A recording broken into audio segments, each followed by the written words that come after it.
Hello and welcome to the Sunday Stroll. 10th and final episode. And today's question of the week: what film made you cry or made you feel emotional? Yeah, so there is one stroller that I know is always emotional on a Sunday, and that is none other than Dan of Colossal Vids. So yeah, we're going to pass you over to him and let him take the reins on this one. Now, because I'm quite sensitive, it doesn't help, so I can go quite easily, especially if it's a dog film. It always sets me off if it's a sad ending or whatever. Hate that. But for me, basically, it's films like Bicentennial Man with Robin Williams, who plays a robot. It's heartwarming for the most part, and then basically, without spoiling it, heart-wrenching at the end. I can't get through that film without crying. I've tried so many times. Now, if you know me, I'm not really emotional unless I'm drunk. But the two I'm going to go for is what's the first one I go for? My Girl, which sounds a bit crap, but yeah, I just remember watching that when I was younger and just thinking it was really sad that these two kids get together and start to make a really good friendship, but then just as they're getting to know each other, one of them dies. Spoiler. And to me it just felt really unfair as a movie. I remember watching it and thinking, this ain't right. It's not fair. These two little kids, one of them dies and then one of them has a breakdown. So yeah, that's probably my first one. I'm a man, I don't cry at films.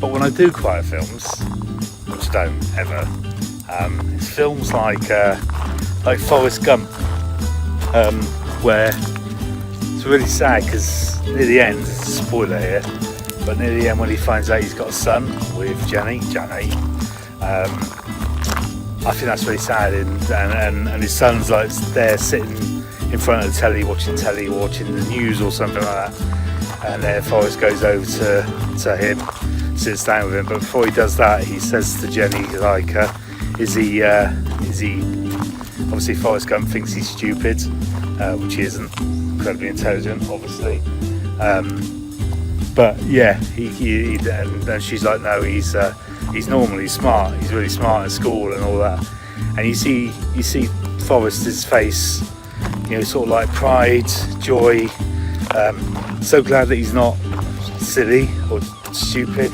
Yeah, he uses the word stupid, doesn't he? But dying, yeah, that's kind of sad that he actually thinks he's stupid and he's so proud that his son is smart. That's nice. I like that. Didn't cry, but made me sad. And then obviously when Jenny dies and he sort of takes on the fatherhood role, I think that's quite poignant and quite emotionally charged, so I like that. Nah, I don't really cry to films and stuff like that, and that's not me trying to be a hard man or anything like that.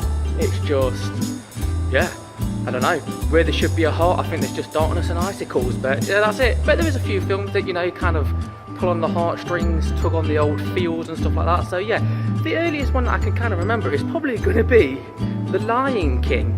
So yeah, classic Disney movie, and it's the part where like Mufasa dies. Do you know what I mean? He gets kind of tossed off the cliff by old Scar, and yeah, and not only that, he then gets trampled by a load of wildebeest. Do you know what I mean? That's kind of dark. That's kind of a grim way to go, innit? And yeah, I can just remember like where Simba's crying and he's like telling his dad to like get up and stuff like that. Yeah, kind of sad. Kind of gets you in the feels a little bit, don't it? So yeah, my first pick is going to be The Lion King. The Impossible, which was a film made in 2012 with Ewan McGregor, Naomi Watts and Tom Holland, and it was basically telling the story of the Indian Ocean tsunami back in 2004, where basically a family were on their winter vacation in Thailand, consisting of a mum and dad, Henry and Maria, and their 3 sons, and on their vacation, and all of a sudden a tsunami happens, comes out of nowhere and destroys the place that they're staying and basically rips them apart, and they have to find each other again. And it tells the story of the heartache of that and how it progresses, and it's just such a sad film. And I cry every time. I can't help it. It's really frustrating, but I just can't get through it without doing so. And my second one will be Stand By Me, which is a very good movie based on a Stephen King short story about a group of teenagers in the 50s go looking for a dead body. It's just really iconic movie, and out of breath going up this hill. Where was I? Yeah, Stand By Me. So yeah, a group of kids looking for this body, and they all go off and they have this like sort of big adventure together, where they get to know each other really well and bond. And then spoiler again, it gets to the end of the movie, and after they've done all these really cool things together, made all these really strong memories, they sort of say that after that summer they all split up and went their separate ways. One of them got killed for trying to help somebody, and it's told by one of the boys who's grown up and he's writing the story. And it's just really sad how it's quite true. All these friends you have as a kid, and you make all these really, really cool childhood memories with them, and you think you're going to be friends forever, and that's not the way it turns out most of the time. You go your own ways, you grow up, you go and live your own life, and you have your own children, and yeah, the bonds just break. A bit of a downer really, isn't it?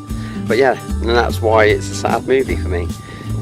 My second film, being a massive dog lover, even this one, pulling my arm off all the time, is Marley and Me, with Owen Wilson and I think it's Jennifer Aniston, I think. Yeah, it's about a dog. That makes me cry because it's a dog, and it's kind of like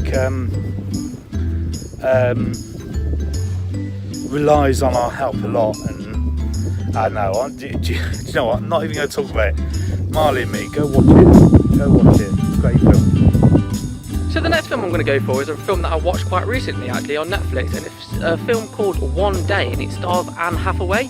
And yeah, it's about two people, they kind of like have a fling in, I think it's like their college graduation or something like that. It takes place in 1988 at the start, and yeah, they meet like in college or university or something like that, and they have like a fling at one night stand, and out of that they become kind of like best friends. And then the rest of the movie is just following these two characters throughout all the years. So it goes all the way through like the rest of the 80s, all the way through the 90s, and through the 2000s up to like the current date of when the film came out, kind of, which I think it was about 2011 and stuff like that. So yeah, you really follow these characters, you're really invested with them and stuff like that, and you follow their ups and their downs and stuff like that. And yeah, and then towards the end of the film an incident happens which is just gets you right there, do you know what I mean? It like, do you know what I mean?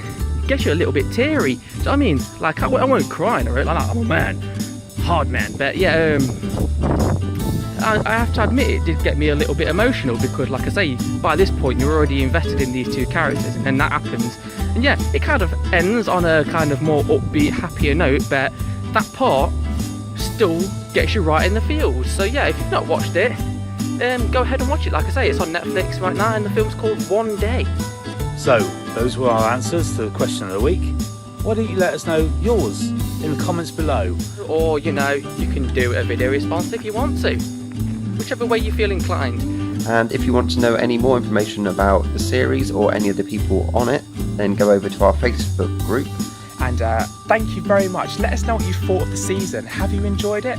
Let us know, and we may even be back for a third season. You never know. So thank you so much for watching, everybody. Do get involved, get interactive with the four of us, and obviously our special guests as well, who have been incredible. What can I say? Really have pulled it out the bag again. We may see you again at some point soon for another season of the Sunday Stroll. Thanks a lot, and yeah, we'll see what happens. Have a good one.